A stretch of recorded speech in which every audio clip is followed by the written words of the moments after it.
Olá!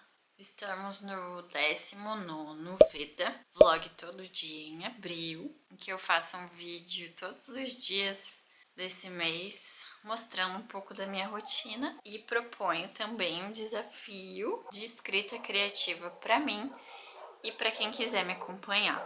Ai, perdão pelos meus cachorros latindo, eles latem a noite inteira, não adianta eu esperar eles pararem, porque eles não vão parar.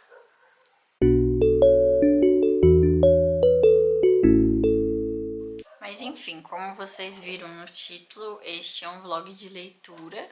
No caso de audiobook, eu estou ouvindo Os Quatro Grandes, da Agatha Christie. E faltam 2h30 para eu terminar de escutar o livro. Agora são 10h30 da noite. E hoje, durante o dia todo, eu fui escutando o livro para ver se eu finalmente terminava hoje. Porque não é um livro que eu quero prolongar, porque não é exatamente uma leitura que eu tô amando. Eu já li livros muito melhores da Agatha Christie. Assim, se você nunca leu Agatha Christie, esse não é um bom primeiro livro para ler. Você vai ficar com a impressão, assim, meio fraca do que ela faz. Eu passei a noite editando o vídeo que foi ontem para vocês. Um vídeo que eu pintei aquarela. E daqui a pouco ele tá no YouTube. Por enquanto ele tá carregando. E assim que eu postar, eu vou me concentrar em terminar de ler o livro. Por fim, escrever o desafio diário de escrita criativa que temos para hoje. Hoje, a ideia do desafio me veio quando eu olhei para uma fotografia. Eu tenho essa Polaroid, que sou eu, e o meu gatinho que infelizmente morreu já. E ele foi um gatinho muito importante para mim. Eu sinto que eu passei por coisas ruins e conheci pessoas ruins, assim, só para que eu pudesse conhecer esse gatinho. Porque eu não conheci ele, não fiquei com ele numa circunstância boa na minha vida. Mas ele foi um anjinho para mim, sabe? Vontade de chorar até. Eu penso que muita coisa fica gravado em fotos e memórias podem ser eternas com fotografias, né? Então eu pensei em fazer hoje um desafio em que a gente fala sobre uma fotografia, ou seja, escreva sobre sua fotografia favorita. Talvez eu não escreva sobre o meu gatinho, porque eu acho que eu prefiro escrever sobre coisas felizes. Mas talvez eu escreva sobre ele sim. Vou pensar até o final da noite. Mas enfim, esse é o desafio. E agora vocês vão ficar com um pouquinho do que aconteceu durante o meu dia. E mais tarde eu volto para falar para vocês o que eu achei do livro também, que eu vou tentar terminar hoje.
já é outro dia, porque ontem eu fui terminar de ler o livro e eu dormi, faltando assim bem pouco. Então hoje de manhã eu terminei de ler, de ouvir no caso, né? E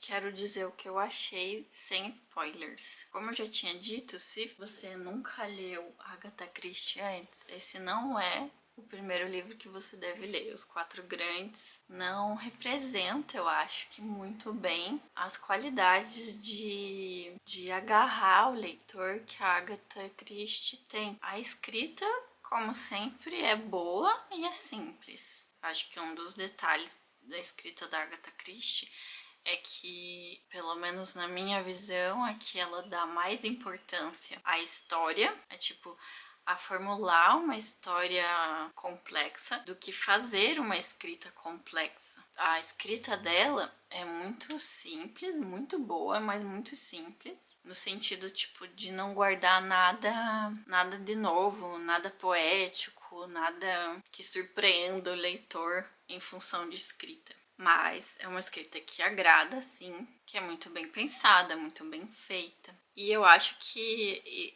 é um requisito que deve existir em histórias com muito mistério e coisas para se desvendar, porque eu acho que talvez numa escrita muito elaborada, muito rebuscada, ia atrapalhar o raciocínio das coisas, assim, dos fatos, e ia talvez atrapalhar o leitor a tentar desvendar o mistério ao longo da obra.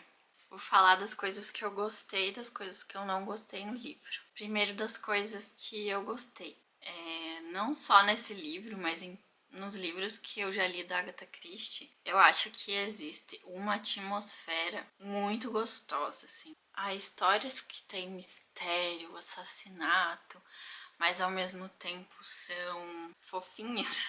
Como que é o nome? Tem um termo que é cozy alguma coisa, Cozy Mysteries. Aqui fala que ela é considerada por muitos a primeira escritora de Cozy Mystery, que é tipo um mistério aconchegante. Para quem gosta de livros cujo mistério é mais sombrio, assim, eu acho que não vai gostar do tipo de proposta que a Agatha Christie oferece, porque realmente a atmosfera que ela cria é de um aconchego, assim. É como se você estivesse vendo um filme bem levinho, assim, que tem assassinato, mas que tem mansões e duques e livrarias e polícia secreta e sabe, é uma coisa assim, parece que quase um fanservice, assim, pra agradar esse tipo específico de leitor que gosta de um mistério aconchegante. Não é um mistério sombrio, não tem descrições de tortura, terror, coisas assim, sabe? Até teve uma parte do livro em que um dos personagens ele descreve o que ele faria se ele pegasse tal outro personagem para torturar, e ela corta essa parte, ela só fala assim: ele descreveu várias formas de tortura e ponto. E uma coisa assim, sabe? Então, não é pra chocar, nada disso. É só pra ser aconchegante mesmo. E pra mim, é um ponto positivo. Porque, não sei, eu quero deitar na minha cama num dia de chuva e ler uma Agatha Christie, tipo, uma coisa ideal, assim, sabe? Fazer essa estética. Outra coisa que eu gostei e que pra mim é meio controverso, porque ao mesmo tempo que eu gostei, tem uma parte negativa disso que eu vou falar mais pra frente. Mas eu gostei do fato de que o livro é como um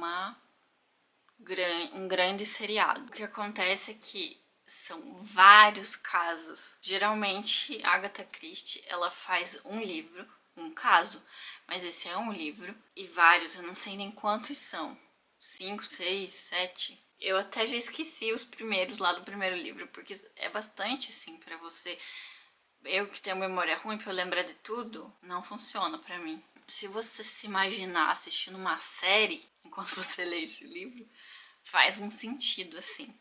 E depois eu fui descobrir na Wikipédia que esse livro foi escrito a partir de um compilado de contos que a autora fez para uma revista. Então faz sentido que seja meio assim em blocos, sabe? Tipo, esse episódio temos o crime tal, no próximo episódio temos o crime tal. Então meio que cada capítulo, a cada 2 ou 3 capítulos é um crime diferente.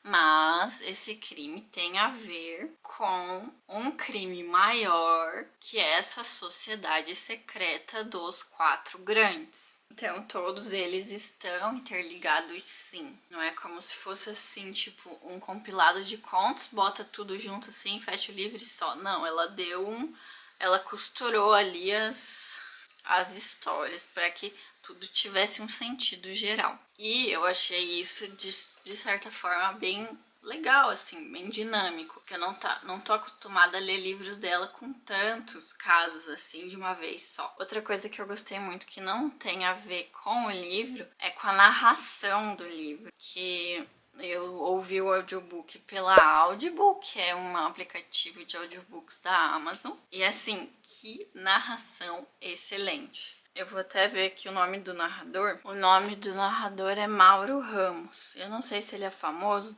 mas a voz dele pra mim é muito familiar, assim, de dublagem de filme brasileiro. Mas assim, é de uma excelência que ele narra, porque o Poirot, que é o detetive, ele tem sotaque francês. Ele é da Bélgica e eu acho que ele foi criado na França, não sei, eu não sei muito bem da história do personagem. Mas ele tem sotaque francês e ele faz esse sotaque de um jeito maravilhoso, que é muito divertido de escutar. E cada personagem novo tem um tom de voz diferenciado, assim.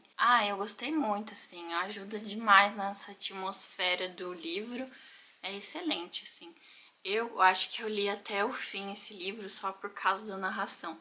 Porque se eu tivesse pegado para ler, nossa, eu ia empurrar ele até eu terminar de ler ou ia abandonar. Porque, bom, agora vamos falar das coisas ruins, né, que eu achei. Do mesmo jeito que eu achei um pouco legal que ele tenha um ritmo de seriado, porque tem vários casos e daí tem um caso maior que entrelaça todos eles e tudo mais. Eu achei que não deu pra se apegar a nenhum dos casos, a nenhum dos personagens. Eu não sei, eu senti uma artificialidade, assim. Eu não sei se porque tudo era pra. Originalmente era um conto e era pra ser curto e era pra, tipo assim, começar e resolver o crime em um pouco espaço de tempo ali que coubesse num conto que ia pra uma revista, porque eu senti assim que tudo foi muito rápido e às vezes eu tava perdida, eu não sabia o que estava acontecendo, qual que era a relação dos casos pequenos com o caso maior, que é o caso dos quatro grandes. Os quatro grandes são uma organização secreta que tem o objetivo assim de dominar o mundo, tipo, de eles serem tiranos que vão dominar o mundo. É uma coisa bem, assim, não realista, eu achei, na verdade. Eu acho muito difícil que 4 pessoas, mesmo com um poder econômico gigantesco, com inteligências, influência, consigam dominar o mundo de fato. Tem que ter, tipo, uma organização muito maravilhosa e fantástica para que um acontecimento desses se torne realidade. Então, assim, a todo momento eu ficava assim, os quatro grandes, pois é. Não tive medo deles, não tive medo do que eles poderiam fazer. Porque era tudo assim muito rápido e tudo nessa superficialidade, assim, que eu não consegui mergulhar assim de vez na história, sabe? Apesar de toda a atmosfera gostosa do livro. Outra coisa é que o Poirot, que é o detetive, ele não é o narrador. O narrador da história é um dos melhores amigos dele, um oficial que mora em Buenos Aires e foi visitar o Poirot. E aí juntos eles se deparam com o primeiro caso que leva aos quatro grandes. Eu acho que é sempre assim, eu acho que o Poirot nunca narra. Eu não sei se eu tô enganada ou não, mas eu acho que justamente para dar esse ar de mistério pro detetive, assim, para ele não precisar revelar os pensamentos geniais. Eu acho que seria muito difícil realmente escrever um personagem que é narrador ao mesmo tempo, que é tão genial quanto é esse detetive. Então, o que eu tava falando é que o Poirot, ele é muito invencível e tem tudo muito pronto assim pra ele. É uma coisa que eu não gostei muito, que eu nunca gosto muito, mas que depende do livro. Tem alguns livros que representam ele com mais humanidade, eu acho. Assim. Ele é humano, ele tá tentando resolver um crime, ele tá pensando, ele se enganou. Ele se enganou nesse livro também algumas vezes, mas mesmo assim é como se ele fosse capaz de resolver tudo e qualquer coisa. Ele sempre tem uma resposta para tudo que acontece e você não sabe de onde saiu aquilo. Ele simplesmente sabe, ele simplesmente é um gênio. E eu acho que personagens geniais são muito difíceis de escrever, de retratar. E no caso desse livro, eu achei que foi pouco.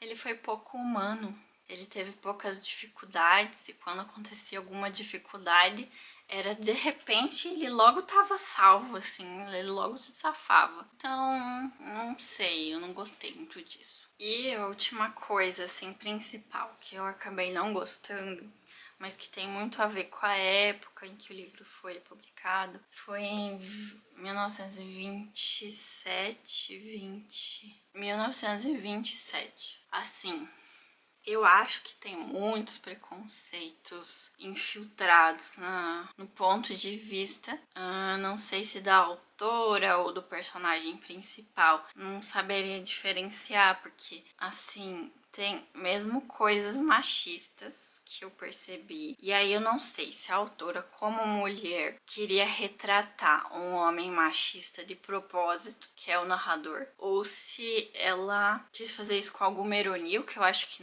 não é o caso, que não é um livro assim militante. Não é um livro que tem várias ironias quanto o desmerecimento das mulheres antigamente, sabe?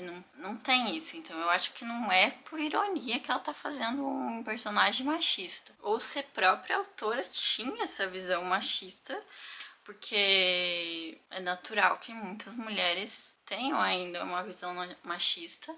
E naquela época mais ainda, né? Então, tipo assim, por exemplo, um dos quatro grandes, acho que é o número 3, é uma francesa. É uma francesa que é cientista ao mesmo tempo. E o personagem principal comenta que ele está absolutamente surpreso com a capacidade da mente daquela mulher, porque para estar na ciência, ao menos deveria existir um homem por trás dela. Negócio assim, sabe? Eu fico, ai meu Deus. E outras coisas assim, tipo. Ai, agora eu não vou lembrar, mas são pequenos detalhes que ele fala assim, desvalorizando a inteligência da mulher, a capacidade. E aí tem uma cena em que eles conseguem uma informação com uma mulher e o Poirot fala assim, nossa, porque as mulheres elas têm um poder de observação maravilhoso, mas ele só elogia ela para ela lembrar de algum detalhe e que ela lembra um detalhe muito útil, que é útil para ele desvendar o mistério, aquele detalhe específico que aquela mulher falou para ele. Mas eu acho que o jeito que ele tratou ela foi meio falso, meio artificial, como se fosse fácil tirar a informação de uma mulher a partir do ponto que você paga o almoço pra ela e elogia ela. Sabe, uma coisa assim? Ai, achei que não foi de bom tom.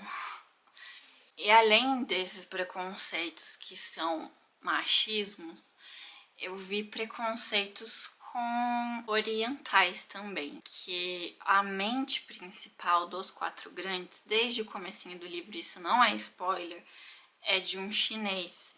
E o livro, várias cenas, ambientes, personagens são chineses, são inspirados em arquitetura. chinesa, tapeçaria, temperos, comidas, tem muita China envolvida nesse livro. Só que o modo que as personagens chinesas são tratadas é como se eles fossem ETs quase. Tem uma hora que o personagem principal fala que não é possível distinguir um chinês de outro. Eu fico tipo, como assim? Que bosta! Aí, assim, quando ela vai escrever um personagem chinês poderoso, tipo um personagem chinês que não é um empregado, porque todos no livro, assim, chineses são empregados. Aí quando é, tipo, alguém poderoso, tem umas falas muito estereotipadas, tipo, como se o Oriente fosse uma coisa só.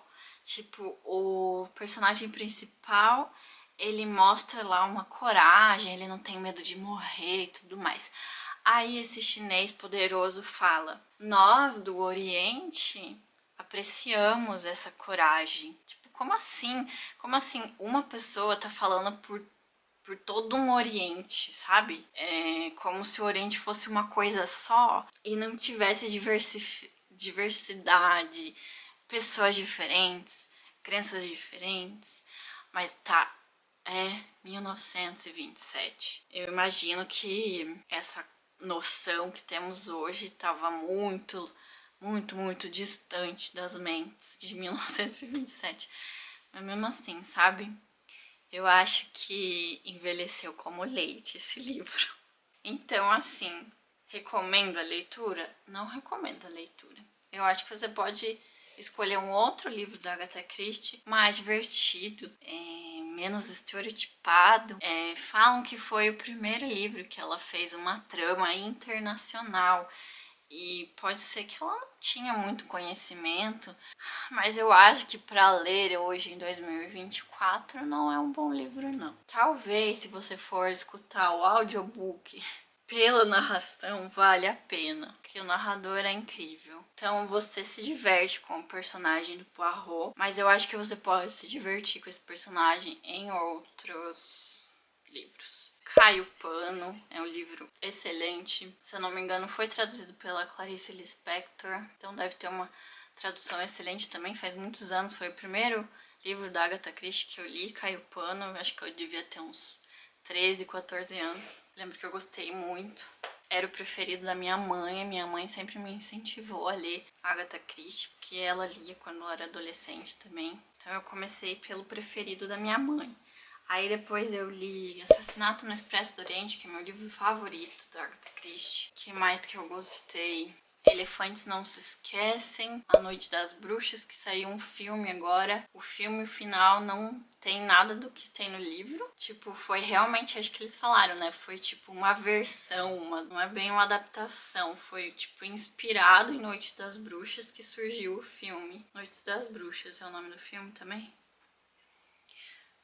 Mas enfim, muito bom Noite das Bruxas, excelente.